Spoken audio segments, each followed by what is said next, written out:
Bonjour à tous, j'ai 52 ans. Moi j'ai commencé à faire du skate dans les années 77, un peu à la manière. Mon père moi aussi m'avait fait une planche de bois avec des roues de patin roulette.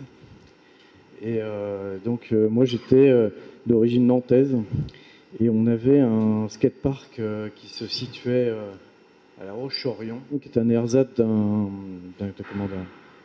skatepark qui avait été réalisé en Angleterre. Et donc moi j'y allais souvent, donc je faisais beaucoup de bols, beaucoup de ditch, etc. Et je suis parti faire mes études à Marseille en 83-84. Et je suis arrivé dans une ville où il y avait une culture un peu de surf sur les plages de Marseille, sur les plages du Prado, je ne sais pas si vous connaissez Marseille. Et donc j'ai rencontré pas mal de gens et moi je skatais sur le bord de la plage et un jour je m'aperçois qu'il y avait des pipelines en construction pour canaliser l'Yonne.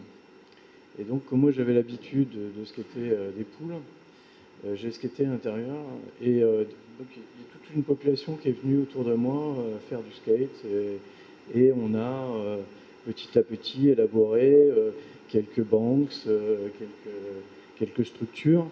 Et on avait découvert dans la forêt, dans le quartier du Roi d'Espagne, un ditch qui était en fait un bassin qui datait d'une ville de 1908. C'était une villa qui s'appelait la Villa des Dauphins et qui avait un bassin qui était un ditch, donc des plans inclinés à 45 degrés et une forme de dauphin qui se mariait parfaitement avec la pratique du skate. Donc on a élaboré, nous en tant que Marseillais, toute une culture sur le ditch. Bien sûr, on regardait les magazines. Et en même temps, nous, on développait un certain nombre de techniques, de pas mal de choses, de développement, de ce qu'on peut retrouver un peu dans les magazines américains, corrélé en plus avec les pipelines qu'il y avait on a créé une culture sur Marseille. Alors moi, j'étais à l'école d'archi et en même temps, je dessinais, j'avais un petit carnet où je notais un peu toutes les formes que je rencontrais dans ma vie, etc. Et parallèlement, il y avait une légende que sur Aix-en-Provence, il y avait un garçon qui avait un poule dans son jardin. Et cette légende était très prégnante, donc on cherchait tous. À l'époque, moi j'avais un brevet d'avion et je passais mes dimanches après-midi à tourner autour d'Aix-en-Provence pour essayer de trouver ce bol. Je ne l'ai jamais trouvé.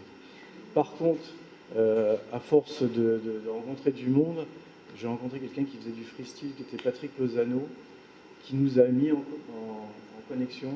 Et un jour, on est allé dans le jardin des parents de Dominique Baconnier, qui était propriétaire de ce bol, qui était un truc immense, qui faisait 3 mètres 30 de profondeur, avec 1 mètre de vertical. Il y avait un channel, c'est-à-dire une espèce de toboggan pour descendre à l'intérieur. Et c'était un truc très dur à skater. Et donc c'était un exemple de ce qu'il fallait faire, mais ne pas faire aussi. Et avec toutes les techniques qu'on avait finalement culturelles, on apprenait petit à petit à construire.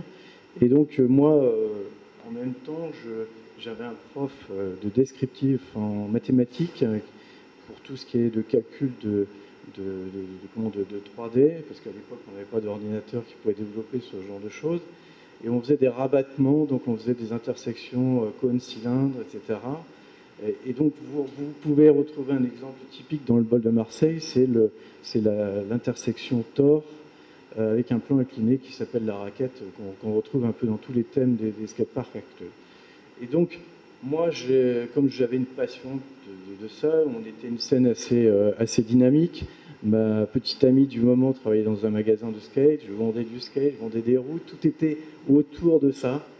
On avait développé un club au Roi d'Espagne, on faisait des rampes, on faisait des banks, on faisait le soir, on mettait dans toutes les formes, on les mettait en face, on développait toute une technique.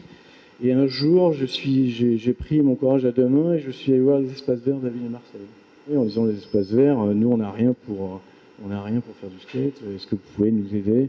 Et le type nous a dit, enfin je vous la fais courte, hein, j'ai un terrain qui se trouve à Valmante et j'ai un budget, donnez-moi des plans et je le fais réaliser.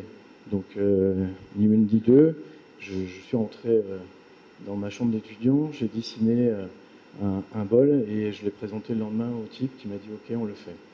Et c'était ce qu'on appelle le bol de Valmante, je ne sais pas si vous le connaissez, c'est un bol qui est assez connu, mais il a été détruit il y a 15 jours par la ville de Marseille, sans qu'on soit prévenu. Il avait fait la une des magazines et beaucoup de publicité, et ça a permis de développer finalement une espèce d'appropriation et ils se sont rendus compte qu'on n'était pas si rebelle que ça et qu'on pouvait nous faire confiance. Et donc la personne qui s'appelait Monsieur Bénéfice à l'époque du service des espaces verts m'a dit j'ai un projet qui est dans la continuité des projets d'aménagement urbain des plages de Marseille. Est-ce que tu veux travailler là-dessus? J'ai dit ok. Et en même temps, je préparais mon diplôme d'architecture là-dessus. J'ai été viré de mon atelier parce que le premier directeur de mémoire m'a dit ça c'est un jouet, donc ça n'a aucun intérêt. Donc même tu ne passes pas le diplôme et on va même t'interdire. Donc c'est fait que je trouve un nouveau directeur de diplôme. C'est pour vous dire que à l'époque, c'était extrêmement difficile. Parallèlement à mon diplôme, je me suis occupé de dessiner le skatepark de Marseille. On m'avait donné un programme qui était de 900 mètres carrés, 300 000 euros. Donc j'étais entre une machine à photocopier et une poubelle. Je me revois encore en train de dessiner.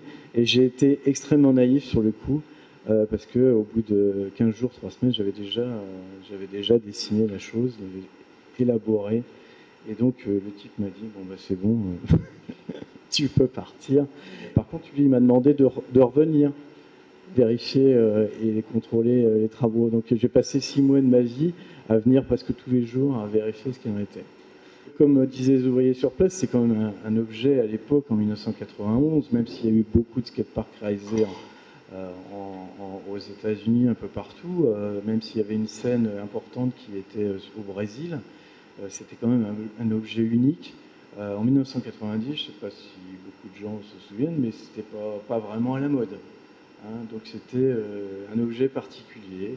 Et moi, je sais que j'ai vu pas mal de pros passer Santa Cruz, Omar Hassan, etc. Il y avait Rune Gilberg qui venait.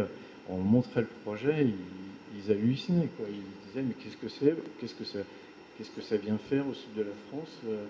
Il y avait des Écossais qui avaient, c'était à Livingstone, qui avait un projet un peu similaire, qui eux comprenaient un peu la démarche qu'on avait. Mais c'était vraiment atypique par rapport à la génération dans laquelle j'étais. Vraiment atypique. Alors je tenais à dire que moi j'ai une conception de la réalisation des skateparks qui est un peu moins artistique que celle de mes prédécesseurs là, que j'ai vus, qui sont très bien. Mais moi j'ai une approche plus pragmatique qui est une approche de la conservation de l'énergie. Et donc moi je considère qu'un skatepark c'est un peu un élément comme une vague. Et cette vague, elle doit être infinie. C'est-à-dire que vous pouvez prendre un Walkman et quel que soit votre niveau, même si vous êtes débutant ou très pro, vous pouvez utiliser le skatepark de Marseille à votre niveau. Et puis, le point important, c'est la conservation de l'énergie. Moi, je considère que le plat, c'est un peu comme le soleil qui fait tourner la Terre, etc. Donc, vous avez la gravitation qui vous attire et qui permet d'avoir une énergie importante. Vous pourrez essayer, vous verrez que vous pouvez faire partir une bille et la laisser tourner, elle continuera à tourner dans le bol. Il y a beaucoup de gens qui font des skateparks de manière empirique, mais ils ont ça, ils le sentent, s'ils sont skateurs, ils le sentent qu'il y a quelque chose de particulier, mais il faut le toucher pour comprendre que voilà, il faut se servir de cette gravité. Alors c'est un des partis que j'ai pris, moi, de ne jamais avoir des extensions qui montent très très haut. Il faudra toujours avoir une conservation de l'énergie. Alors après, on peut élaborer toutes les lignes possibles, imaginables, de ce qui est... mais il faut toujours conserver cette énergie. Après, il y a effectivement des lignes qu'on peut imaginer. Moi, par exemple, j'avais imaginé des lignes dans Marseille que j'ai vu réaliser au Ball Rider, c'est-à-dire 15 ans après, parce que le niveau des gars avait extrêmement monté, ils avaient réussi à comprendre comment ça fonctionnait. C'était novateur à l'époque et je pense qu'il y a beaucoup de gens qui ont fait des belles images avec ce skatepark. J'ai mis la petite graine qui a fait que moi je pense qu'il y a pas mal de gens qui sont passés. Je vois encore un Australien qui venait dans les années 91, 92 et passait son temps à 24 heures sur 24 à regarder. Je pense que Bondi Beach a dû être inspiré par ça. Vous l'avez vu, ce skatepark un peu partout. Il est de manière prégnante un peu partout, dans plein d'images. Il a été copié, je ne sais pas, parce qu'en fait, oui, effectivement, les gens s'inspirent, mais est-ce que le skate, c'est pas une inspiration, une créativité intéressant Oui, on s'inspire tous. Le principe de l'architecture, c'est de regarder. Puis moi, j'ai tellement adoré ce sport et d'autres sports que je suis prêt, effectivement, à accepter le fait qu'on peut se copier cet équipement.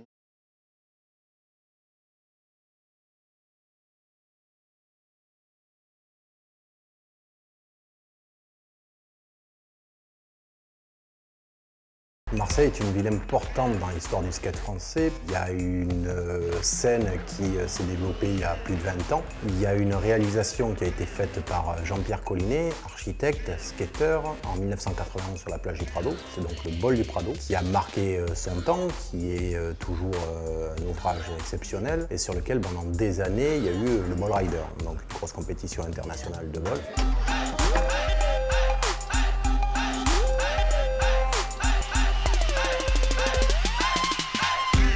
Les skateparks existent depuis les années 60, mais celui-ci, il allie en fait architecture, intégration dans un site assez magnifique, plage du Prado, particulièrement bien conçu, particulièrement bien construit.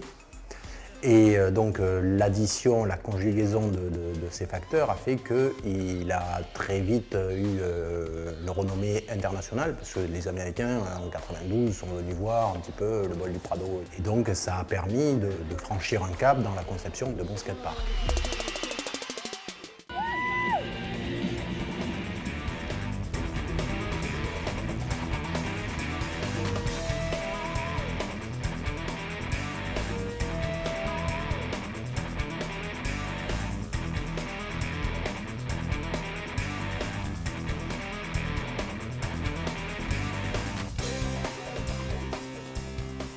Le skatepark de Marseille est vraiment toujours l'un des meilleurs d'Europe.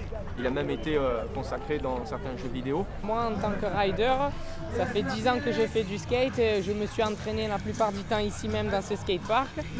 Et je le trouve vraiment exceptionnel parce que ce soit pour les débutants que pour les professionnels, tout le monde peut apprendre dans ce skatepark. Il y a des courbes qui sont difficiles, des courbes qui sont faciles. Donc pour un apprentissage, c'est le top. Après, les conditions météo permettent quasiment toute l'année de venir s'entraîner. C'est en plein air, c'est ouvert à tous. Un parc comme ça pour s'entraîner, c'est le top. This park is getting old now. It's probably 15, 20 years, I don't know. But it was probably one of the first balls we have in Europe. Here begin the ball contests around the world. Have a many history from skateboard here. The skate park to me is like a dream because in Brazil I watching the footage from here. In my mind I think, oh, one day I will go there for a skate. Around the world is this my best place to skate. The way we skate is like it's called jam session. We skate like all together, like 6 or 7 body. Which is kind of sketchy sometimes. We're going fast, we cross each other all time. So that makes a lot of fun. I'm sure make a good show for people watching. C'est ouvert vraiment à tout le monde et on tient à ce que tout le monde vienne, quoi. Faut pas avoir peur même de venir, même pour les tout nouveaux. Il faut bien sûr se munir de tout ce qui est protection, ça c'est super important, mais on n'est pas là ni à se la péter en disant bon, moi c'est moi le plus fort, comme les surfeurs, dire c'est ma vague. Non, pas du tout, il faut venir, on partage le site sans souci. Le seul truc, pour y revenir, c'est que ça devient trop petit parce que plus on en accueille, et bien sûr, moins il y a de place, fatalement, et ça peut générer des dangers. Mais tout le monde est le bienvenu, bien au contraire, quoi.